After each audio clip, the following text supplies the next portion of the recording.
Perkenalkan, nama saya Ricky Basar Arafat dari kelompok 10 dengan NIM 211011246.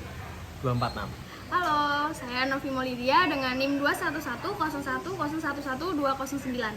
Hai, perkenalkan saya Eka Saputri dengan NIM 211010111221. Hai, nama saya Suci Rayulinda dengan NIM 211010111115.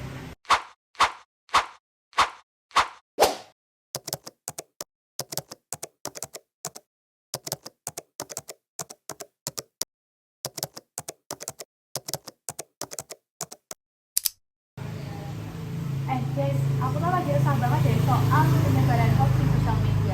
Rasanya tuh kayak makin hari makin parah nggak sih? Apalagi ya, kemarin aku lihat di grup keluarga itu banyak banget yang share berita-berita aneh. Padahal kan itu nggak masuk akal dan belum itu benar.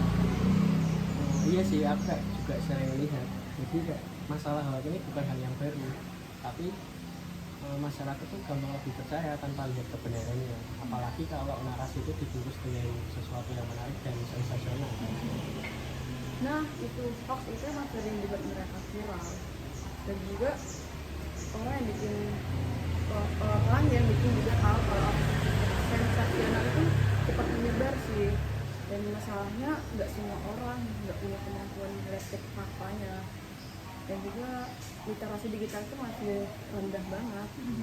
Benar banget, aku pernah baca kalau literasi digital itu sangat penting. Namun banyak orang yang belum paham tentang cara mengecek kevalidan data tersebut. Padahal sudah banyak platform-platform yang menyediakan informasi-informasi tentang kevalidan data tersebut. Mungkin dari masyarakatnya aja yang males. Betul. Selain literasi digital, menurutku juga platform sosial media itu juga punya andil yang besar loh. Kayak algoritma mereka itu sengaja konten-konten yang palsu atau yang nggak jelas tuh cepet viral dibanding berita-berita yang benar. Iya, setuju banget. Kayak algoritma tuh malah menyerang kelemahan kita sebagai manusia gitu loh. Kita lebih tertarik sama hal yang baru atau hoax, tapi kita tidak tahu faktanya itu kayak gimana. Apalagi kadang sekarang banyak yang memanfaatkan hoax itu buat politik dan bisnis. Nah, iya banget, pas kayak pemilu kemarin ya banyak berita hoax kalau pemimpin. Dan juga nggak cuma masalah tentang politik ya, tentang masalah kesehatan juga. Nah, buat katanya sih penyembuhan penyakit tertentu, tapi kalau dipercaya sih bahaya banget.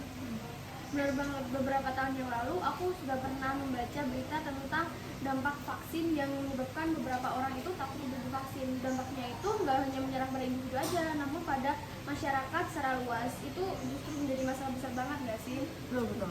Dampaknya tuh aslinya tuh luas banget. Apalagi ya kalau hoax itu kan bisa bikin salah paham dan bisa juga memecah belah masyarakat. Kayak misalnya ada hoax tuh yang memancing konflik antara agama atau bahkan suku. Itu kan parah banget kalau dipikir-pikir. Iya sih, kalau dipikir-pikir kan masalahnya itu kayak kompleks banget ya sih. Jadi ada faktor individu, ada juga tuh faktor sistemik. Faktor kayak kita tuh lebih minim atau lebih rendah dari literasi digital. Jadi kita nggak tahu jauh gitu tentang ini hoax ini. Nah, setuju, dan pemisahan ini nggak cuma dalam satu sisi sih, dan juga kita harus ada tindakan dari berbagai pihak. Kira-kira kita mulai dari mana ya? Kalau menurutku kita mulai dari mengedukasi orang-orang dengan cara literasi digital itu. Kita harus mengajari orang-orang tentang cara mengecek kevalidan data tersebut, mencari sumber-sumber yang dapat dipercaya, dan juga membaca konten tersebut dengan habis sampai selesai. Jadi kita bisa membandingkan nih dengan sumber-sumber yang terpercaya, jangan termakan hoax tersebut. Tapi kan edukasi benar-benar edukasi itu penting, tapi kan butuh waktu yang lama. Kalau misalnya untuk dalam jangka pendek mungkin bisa kerjasama sama platform media sosial kayak memperketat moderasi konten, kayak misalnya ada label peringatan kalau berita ini belum terverifikasi gitu loh. Iya sih, tapi itu pemerintah tuh harus tegas juga ya sama hoax tadi. Apalagi kasihan gitu loh sama yang nggak tahu tentang literasi digital. Menurut saya sih kayak ya harus ada tindakan tegas juga sih untuk hoax seperti ini. Nah, benar, dan media juga harus jangan lupa sih menyebarkan fakta itu harus yang sesuai faktanya, juga informasi yang benar. Kalau semua pihak kerjasama, minimal harus hoaxnya diminimalkan?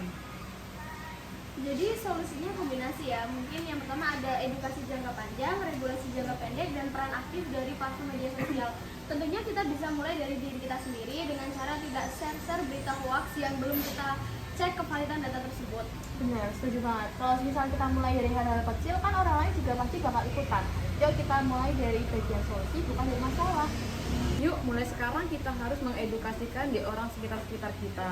Dan juga kita biar pada sadar sih dalam literasi digital itu yang sesuai faktanya. Setuju. Setuju.